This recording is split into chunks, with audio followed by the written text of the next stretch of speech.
At this time, do we have any bill introductions? Any bill introductions? Seeing none, we'll move on.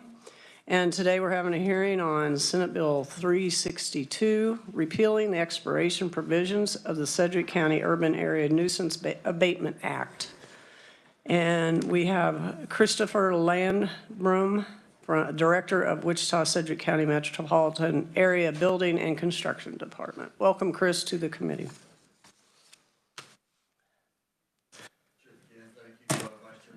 And Minority Leader Francisco, I greatly appreciate your time. As stated, Chris Labrum, I'm the Director of the Metro Area Building and Construction Department, Wichita Sedgwick. We oversee both City of Wichita and unincorporated Sedgwick County for several issues, building, construction, as well as nuisance. So we are the department that oversees nuisance conditions in the unincorporated. A few years ago, we were successful in meeting with you all and getting a bill passed that gave us limited abatement authority within the county.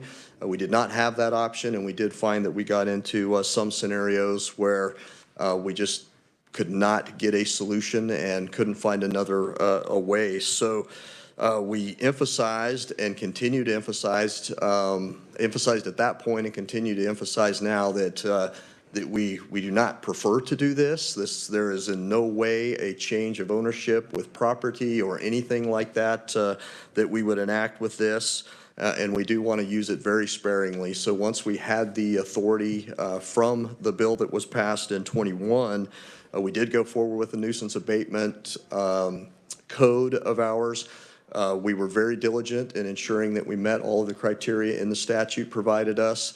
It is very clear in the process, the due process that we follow, ensured that we had agricultural exemption as part of that. We did work with the Kansas Livestock Association, the agricultural agencies, and ensure that our language there met the criteria to ensure that this could never be used to go out and enact anything against agricultural operations or agricultural property. It also does have clauses there for the return of vehicles in accordance with state statutes, as well as any other property that would be of value that may end up in an abatement kind of scenario. Does require a court conviction, et cetera. And in my written testimony, we listed several of those out. So the one I wanted to emphasize with the verbal discussion today is we have actually not used it yet. Which it would be, and on one hand, it would be kind of nice to be able to come and step through the process to show you how we had done that. But on the other hand, it's great that we haven't needed it. Now, that is not to say it has not been an effective tool, because we feel it has been a very effective tool. So when we presented this 3 years ago, we brought 5 very challenging case examples to each of you. First of those, and you may have copies of those, the first of those was a very dilapidated old house. So when we began our work to adopt a nuisance abatement code within Sedgwick County, I had the inspectors go out to re-inspect properties and, if appropriate, establish cases on those properties. So the first of those case examples, when our inspector got out, the house was actually removed and the area was being cleaned up. He contacted the owner to thank him and to just get caught up with the plan. And the owner said, yeah, I saw you all were getting serious about this. So I figured you'd be out here. I figured you'd be talking to me, and it was time to take care of it. The second one of those cases was a very extreme case, and unfortunately there, an owner with some mental illness conditions, as well as we had environmental conditions, an environmental case on that property. So when we went out and reestablished a case there, we actually found that there were a few associated warrants outside of our actions. Our inspector was able to establish contact. We were able to get that individual in touch with some ComCare resources to assist there, and through that counseling, she agreed to sell the property. So that house has now been removed and the property cleaned up. It still has a little ways to go, but it is well out of the realm of any nuisance that would get us anywhere near a potential abatement. The third case was a severely fire damaged property. Interestingly there, we also, just similar to the first scenario, we went out, inspected, reissued a violation. The owner contacted us and said, yes, actually, my neighbors got here well before you did to let me know that they'd been tracking this and that they would be hounding the county to take action. And so I've got it. I'll quit. No more delay. I'll get on it, and actually took care of that as well in a very, very similar fashion. Now, the fourth property that we had listed, we do have a case with a deceased owner there, so we were unable to get that in court, but we have been able to work with the heirs to that property, though they have not yet taken ownership or been willing to go that route. They did have a friend who cleaned the nuisance conditions off of the property. So we still have an issue with the old mobile home that is in place and that is very full, was used for storage. And so that is something we'll still have to work through. We'll kind of see how that goes. But the main issue of that has been taken care of for the time being. And then in the last one, a little bit different example there too. It had actually already sold by the time we had gotten this before you in the past. It sold again since then. And they have also, they set up a gravel crushing operation and took care of all of the issues there, got that property cleaned up. So that's the detail on this that I wanted to share with you. And then again, just to emphasize, as was stated in the written testimony, that we remain committed to use this judiciously, to use it properly, and that it is merely a tool of last resort. We greatly appreciate your willingness to entertain a bill to remove the sunset clause associated with it, and I'll happily stand for any questions you may have. All right, thank you, Christopher. Any questions for Christopher? I might. Yes. Thank you, Madam Chair. I really do like your last words, tool of last resort. That isn't something we hear very often. This is the end before we move on. So thank you for saying that. Thank you, Senator. I'm glad we could give you that tool. Thank you, Senator. So it's good to hear the success stories, and a little amusing to hear that somebody said, yeah, we found out you guys are getting serious. And those are the specific examples. I wanted to kind of stick to those since we've given them in the past, but we've had that with others as well. Again, especially neighbors have tracked this fairly closely if they've had problem properties near them, and they are quick to let folks know that they'll be petitioning us to take care of it if it comes to that. All right, well, thank you. No questions? Don't say any. Thank you for being here today. Appreciate it. Okay. We need Eddie, and I told him he could be 15 minutes. Is he here? Oh, there he is. There you are. You're hiding. Okay. At this time, we'll have, well, before you start, Eddie, does anyone else want to speak on Senate Bill 362? You do? Oh, okay. Sorry. Sorry, Eddie. Please come forward.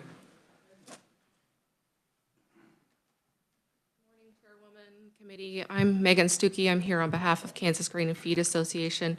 Randy was unable to make it today due to a board meeting, and just wanted me to remind you guys that we are neutral on the bill as long as the agribusiness exemption remains in place. Okay. Thank you. Thank you. Anyone else? All right, seeing none, we will close the hearing and invite Eddie up to share with us about LAVTR.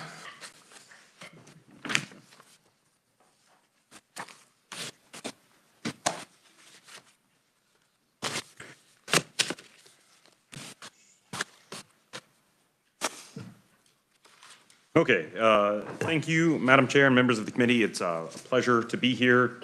My name's Eddie Pinner, for those of you who don't know me, with the Legislative Research Department. Typically in this block of committee time, I'm upstairs staffing the Senate Committee on Assessment and Taxation. Have some colleagues covering for me in that committee this morning. Happy to present on a topic that kind of provides for an intersection of taxation issues and local government issues, the local ad valorem tax reduction fund. Just as an overview, I'll talk about kind of 5 different things today. A little bit of history of the fund, the amounts, the way that the transfer amounts are determined and have been determined historically, the way the distribution amounts are determined to each county. The distribution of the funds then within the county to the different taxing subdivisions, and then finally the utilization of the funds. And I'm happy to stop for questions midway through, of course, if that's the committee's preference. All right. Just as history, the current statute for the local ad valorem tax reduction fund was enacted in 1965. At that point in time, it was a $6.25 million transfer once each year. That section of law has been amended 39 times since then. It's probably worth mentioning that the 1965 law, though, wasn't actually the genesis of, at the very least, this idea. It wasn't actually called the local ad valorem tax reduction fund prior to then. But since Kansas enacted its sales tax in 1937, we have had some form of revenue sharing of sales tax revenues, of state sales tax revenues on the books with the local governments. When the sales tax was enacted in 1937, the revenues from it did not go to the state general fund. They went to an appropriated special revenue fund called the state sales tax fund. And very specific expenditures were made out of the state sales tax fund. And the provision in the 1937 law provided for, at the end of the year, whatever receipts exceeded the amount of those appropriations, 80% of that residual amount was to be returned to the counties in the form of property tax relief. And then in conjunction with that return to the counties, there was a reduction in the county levy authority. Back in the 1930s, as was the case for much of Kansas's statewide history, we had aggregate levy limitations and individual levy limitations in place for local governments. And so basically the amount that was sent back was then reduced in terms of the property taxing authority of the local units of government. Since 1999, those levy limitations have been by and large gone. And so that's kind of the early history of it. In 2003, the state, as it was wrestling with the early, actually, I'll give a little bit of other history here first. In 1970, so 5 years after this enactment, the state kind of broadly once again overhauled its sales tax laws and made lots of changes. And it changed that specific dollar amount transfer to just a pure percent of the prior year's sales and use tax receipts. It was 10% in 1970. And one of the things to note there is, and I'll talk about this in a little bit, is the timing of the transfer and the time and how it's actually calculated. So I don't want to get ahead of myself. In 1973, as a part of school finance legislation, actually, we reduced that 10% to 4.5%.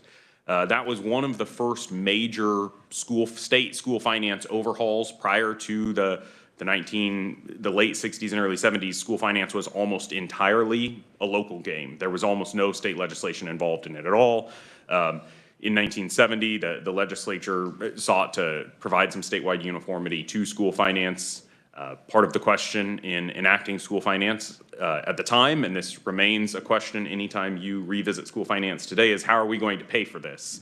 And the legislature at the time determined that the law they were enacting was going to provide some property tax relief via school property tax levies. And so they decided to use some of the monies that they were setting aside for property tax relief to local governments broadly to finance that property tax relief for schools specifically. And so the transfer amount was reduced from 10% down to 4.5%. In 1983, we revisited it again, and I'll get to that in a little bit, but I do want to touch on maybe the thing most front of mind as it relates to the local ad valorem tax reduction fund today, and that is the fact that we haven't made these transfers in a number of years. In 2003, the legislature was struggling with its way through the financial impact of the early 2000s recession, and the first thing it did, one of its earliest bills that it passed that session, was a law that eliminated the second transfer in fiscal year 2003. It later enacted a bill in that same legislative session that eliminated all transfers in fiscal year 2004. And since that time, we haven't made any transfers to the local ad valorem tax reduction fund. So this has kind of been a program that has been on the books, but more or less dormant for essentially 20 years now. And the way that it is made dormant is every year or every 2 years or every 3 years. It is varied over time, and it's typically in the budget bill. The legislature amends the relevant statute and extends out language in that statute, providing that there shall be no transfers in fiscal years XYZ. The way it is currently written is no transfers in fiscal years 2023, 2024, and 2025. And then the statute as it reads today provides for two transfers totaling $54 million beginning in fiscal year 2026. And so with that, I'll get to the actual transfer amounts, because the statute kind of reads a little difficult to understand as it reads. It starts out describing the base, what I would describe as the base transfer amount, the amount that it would be, all other things being equal. And that transfer amount is written that in January and July, so keep in mind those two dates in the calendar year split across two different state fiscal years, transfers of equal amounts totaling 3.63% of the state general fund portion of state sales and use taxes from the preceding calendar year shall be transferred out.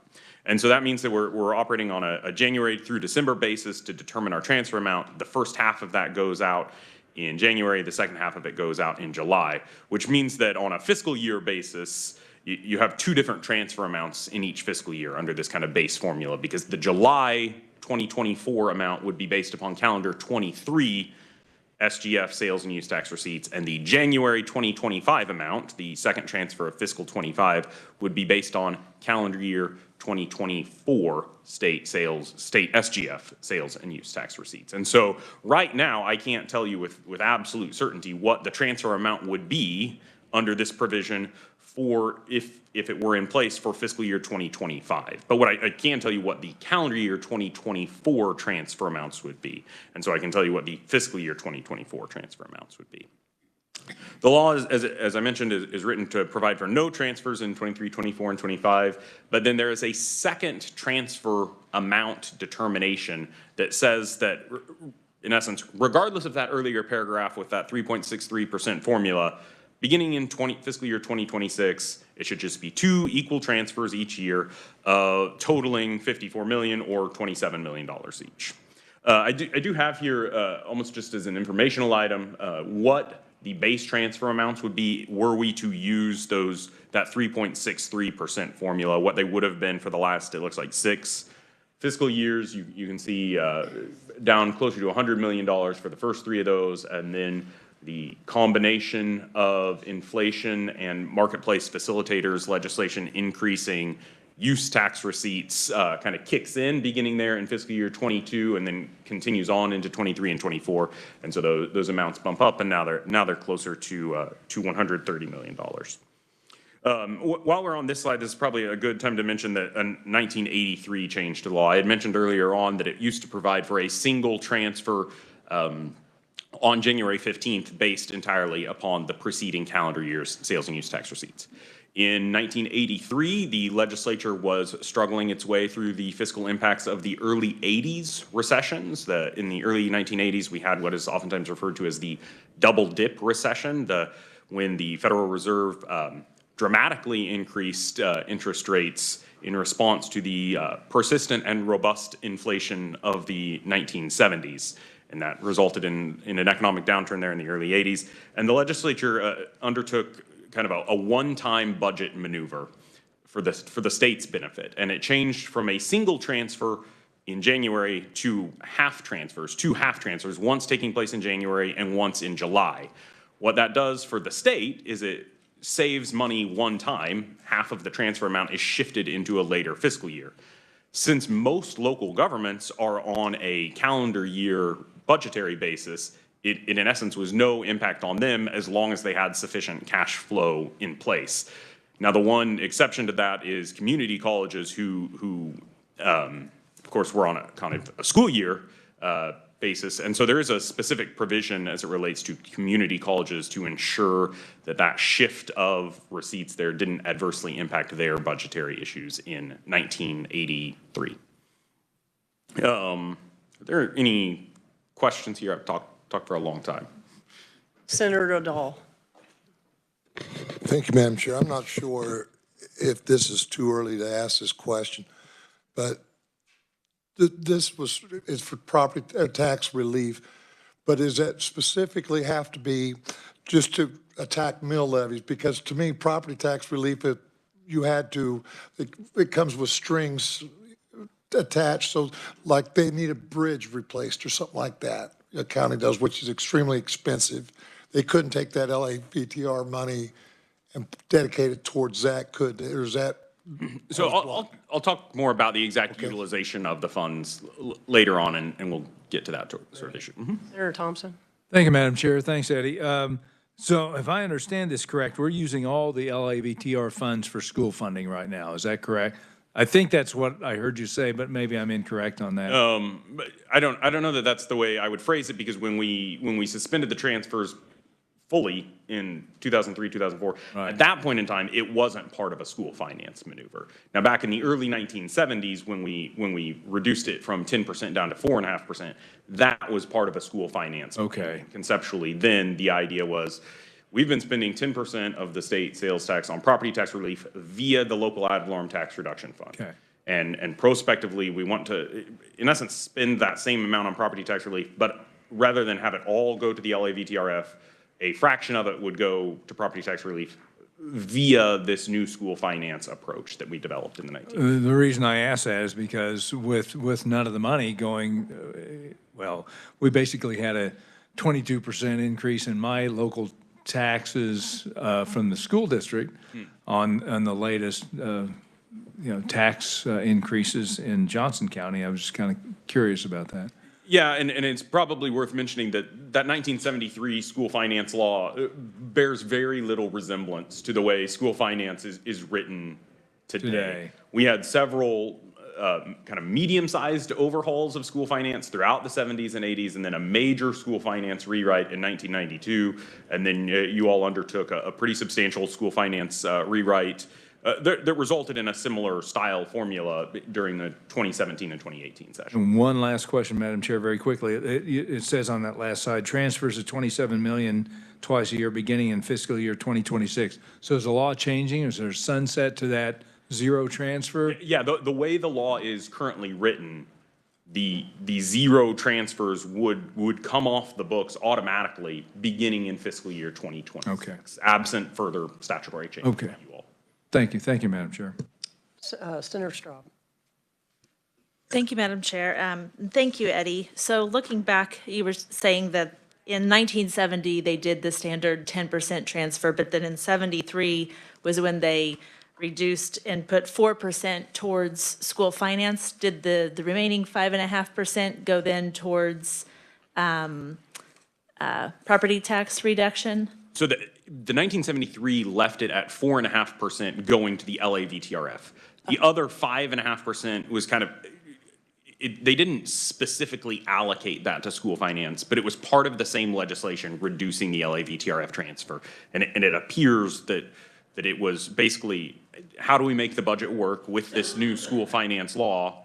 One of the things we're going to do to make the budget structurally functional is reduce the LAVTRF transfer. Okay, and then one follow-up on that. So looking back at 1970 to 73, actually my dad graduated in 73, and I would be curious to see what enrollment numbers, student enrollment numbers were in the early 70s, because looking at communities in my district, class sizes were 3 times what they are now back in the early 70s. Those graduates in the early 70s are baby boomers. They're post-war babies. So anyway, I would be curious to see what, and maybe legislative research can give us some numbers on that to understand what the legislature was doing with money at that time due to what was actually happening in the state. So.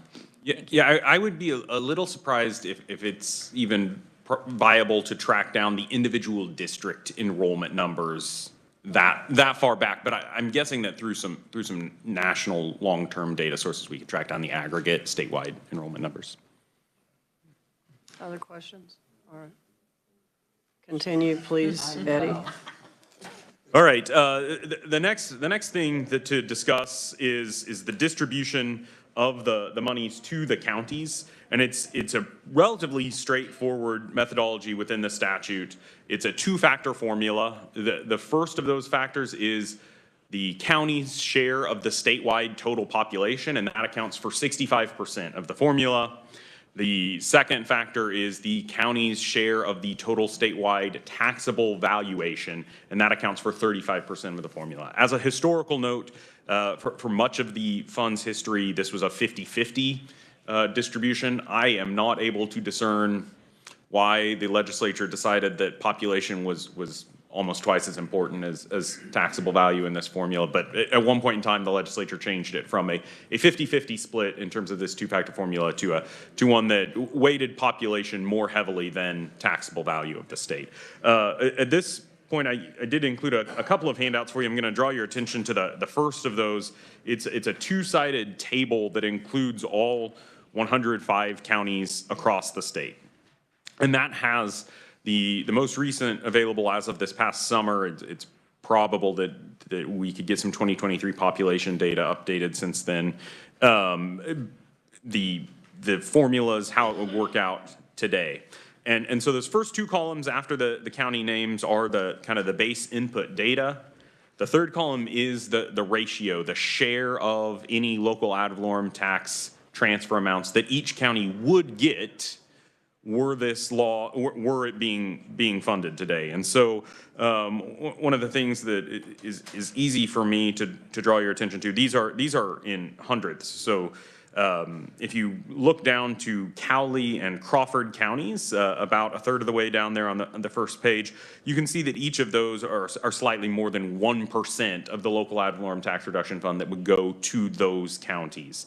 Allen County up there at the top is about 0.4% that it would receive. Barber County, a relatively small, in terms of population at the very least county, would get 0.17%. Dropping down, you can see Johnson County, the state's largest county in terms of population and taxable value, would receive about 24.5% of whatever were to go out in the local ad valorem tax reduction fund if it were to go out. This sheet then includes what the actual distribution amounts would be if the $54 million transfer were happening right now. And so you can see Cowley and Crawford counties would be between $500,000 and $600,000 going to those counties. Johnson County would be a little over $13 million going to the county. Then working your way farther across is what the aggregate mill levy reduction in those counties could be based upon that. And you can see that varies, but it tends to be either a little above or a little below 1 mil throughout the counties. And then there's a set of 3 columns for how much that mill levy reduction would result in hypothetical property tax relief for 3 different kinds of properties: a $150,000 house, a $500,000 commercial parcel, or a piece of agricultural land with a use value of $50,000. And you can see those amounts there. The one note I do want to give you on that mill levy equivalent reduction is that within each county, the specific mill levy reduction on any particular parcel of property is going to vary. And so this is kind of a countywide average of what that would be. And that actually provides a good opportunity to jump to the next slide where we can see why it would vary within each county. And that's once you determine how much money is going to the counties, you have to determine via the statute, and the statute provides for how much money will go to each taxing jurisdiction within the county. And so the first thing worth mentioning right off the top is that school districts are excluded from LAVTRF distributions. They're just not a part of the program. School district mill levies are calculated a little differently than every other mill levy in the state. Their general fund mill levy is of course fixed by the state at 20 mills. Their other more discretionary mill levies have specific formulas that determine their authority for them.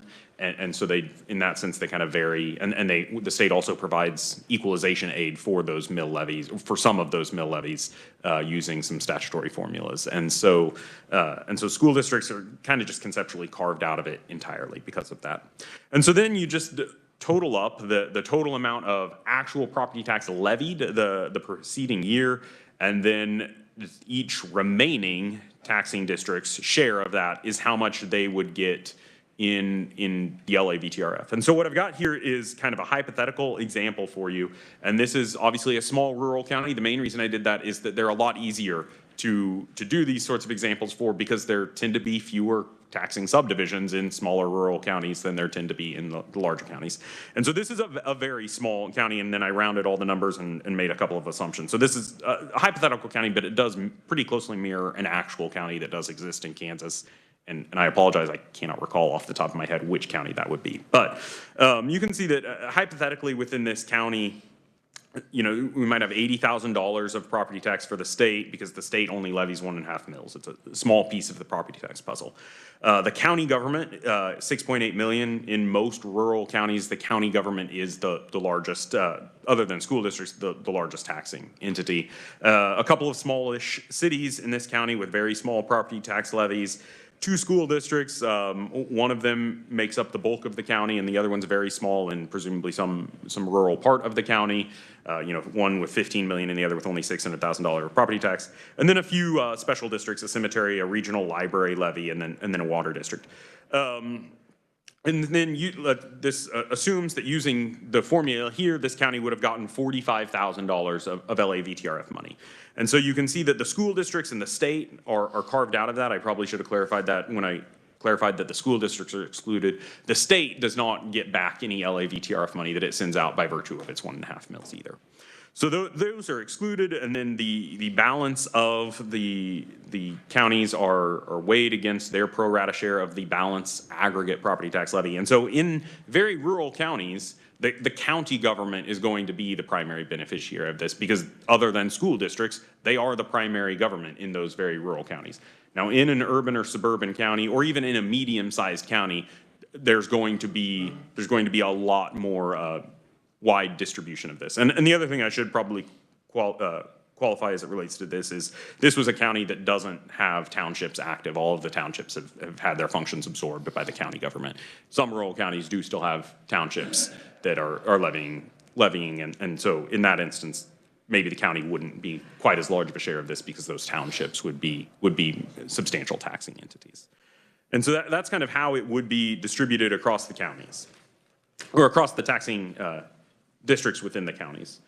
And so then the last thing that I want to talk about before I'll just stand for whatever questions you might have are the actual utilization of the funds by the taxing subdivisions. So the statute provides that it has to be a line item of revenue for a fund with a tax levy in their adopted budget. And I provided for you a second handout here that's just a 1-page, and this is from the city government budget form that the Department of Administration Office of Municipal Services provides. As I was thinking my way through this last night, it occurred to me that it might have been more beneficial to provide an actual adopted city government budget, but at that point I'd already emailed this to Jackie and didn't want to try to undo that email and have her undo the posting and whatnot. So we'll talk through what this would look like. You can see in this form on the revenues, which is the top section, there is a line that says LAVTR. And over off to the right, there's a 0 entered into that form. The Department of Administration provides these forms, and that is kind of a hard-keyed number for a 0. And then it shows all of the other potential revenue sources, except you can see at the very top, the ad valorem tax is X'd out all the way across. When counties or any local taxing entity is doing their budget, they don't start with the amount of ad valorem tax to be levied. That's actually the end result. So they start with kind of all of their other anticipated revenues. Many of these are kind of based upon prior year amounts, the delinquent tax, the motor vehicle tax, that the county treasurer gives them an estimate for those. And so they plug those in in terms of estimates. And then if they have kind of these lower amounts, the local alcoholic liquor tax, the compensating use tax, local sales tax, et cetera, they plug in their numbers for those, what they anticipate they will receive from those. And that gives them their kind of total revenues. Down below, they then input for that particular fund what all of their anticipated, what their budgeted expenditures for the year are. And so the two that are included in the general fund kind of by default are salaries and wages and employee benefits. I think every taxing entity in the state spends something out of their general fund for those amounts. Obviously, there might be commodities, contractual services, any other number of possible expenditures within that general fund. Obviously, for a larger taxing entity, a larger government, they might specify within that general fund the kind of divisions within the government that all of those expenditures are going towards. Anyway, down at the bottom of the form, all of those expenditures are totaled up as the total expenditures. And so you've got up at the top the total anticipated revenues without property tax, and then down at the bottom you've got the total anticipated expenditures. You work through some math there, basically deducting the revenues from the expenditures to arrive at how much property tax the taxing entity has to levy. That then works through its formula about how much we think is going to be delinquent, and counties provide those to their taxing entities based upon some their own historical data, so those vary from county to county. And then it says the determination of the amount of tax to be levied based upon all of those assumptions. And then on a separate sheet in the budget, they put that amount in, the county plugs in their actual taxable value and divides it out to get to their mill levy.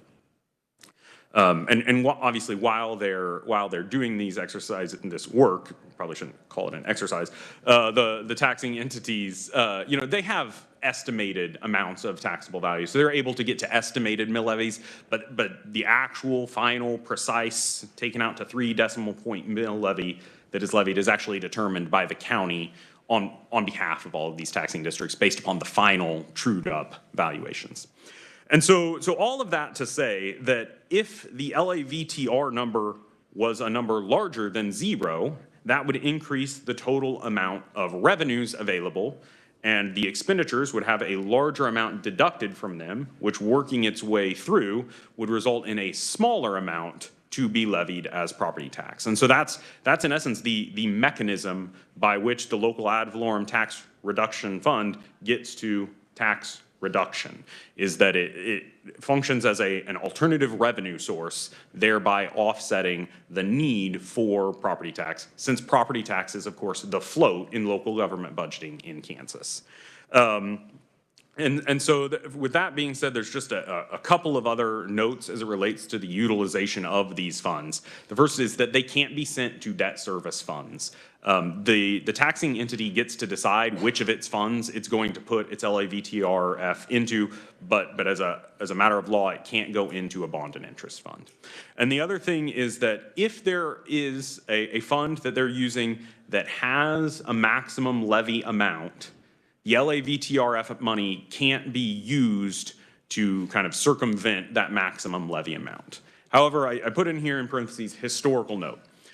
Very few, if any, local government funds in Kansas that could receive LAVTRF money continue to have a maximum levy amount. This language dates to the time when Kansas had specific individual levy limitations. Part of the 1999 legislation that eliminated the aggregate levy limitations also suspended all individual levy limitations that were then in place. And so the only individual levy limitations that continue to be in place today are those that have been reenacted since that 1999 legislation. The only one of those that I know of off the top of my head is the school finance capital outlay mill levy. Since school districts are not a part of the LAVTRF anyway, it doesn't really matter. Now, there are some other levy limitations that are written on the books, and there are some levy limitations that are written in place that have specific procedures that have to be undertaken to exceed them. Those levy limitations are considered to still have force in effect because they weren't really levy limitations, they were really levy limitation procedures. And so to the extent that a local taxing entity has one of those and hasn't undertaken those specific procedures, this provision probably would apply to them. They can't use LAVTRF to exceed their mill levy limits as it relates to instances in which they have a levy limitation that they can exceed on their own by undertaking specific kind of notice and hearing or maybe even election procedures.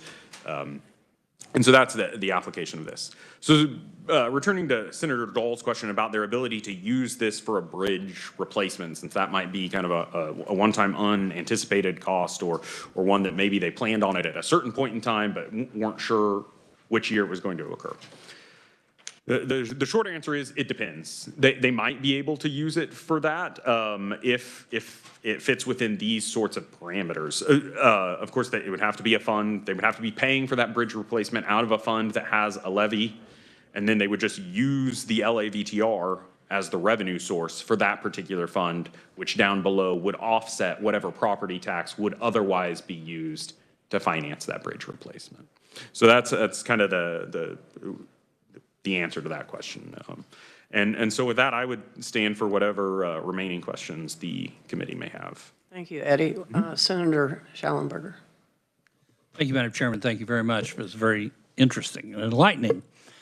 But money's fungible, so really doesn't do anything. It just gives the city and county, and I appreciate them, but it just gives them more money to spend, provided they want to go jump through the revenue neutral rate.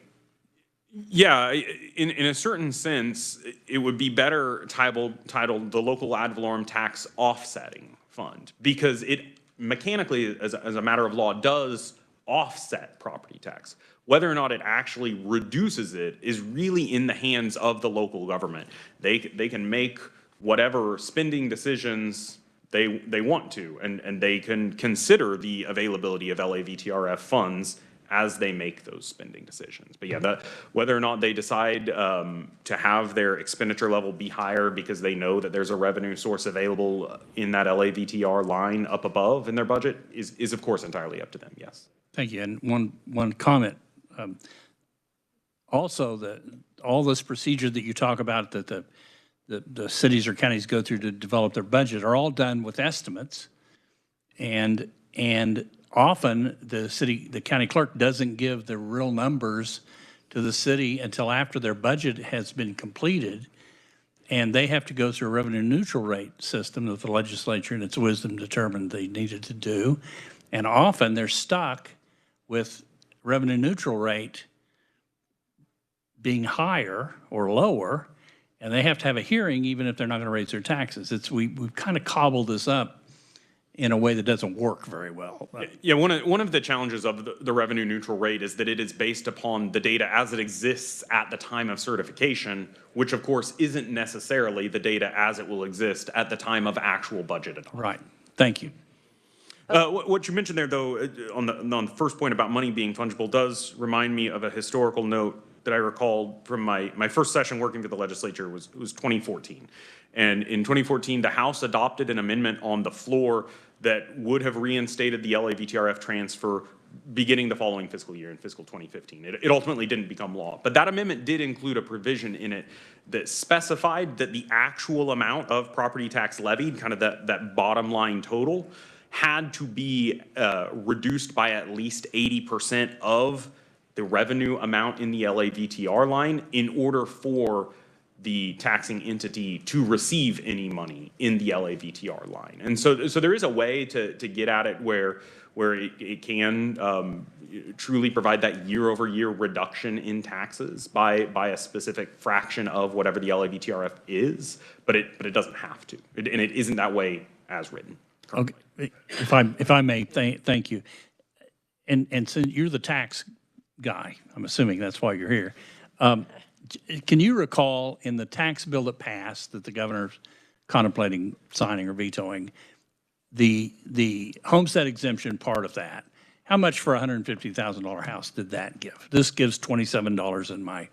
That's a great question. So the that increase It's currently projected to be about 44.7 next year, the residential exemption from the 20 mills, $44,700. And so the increase provided in 2284 up to $100,000 would be a, $55,300 increase. For every $20,000 of increase, it's a $46 property tax cut. So I would need to get out a Just calculator. $50. Yeah, it's going to be versus right around 20. $125 or so, is the short answer.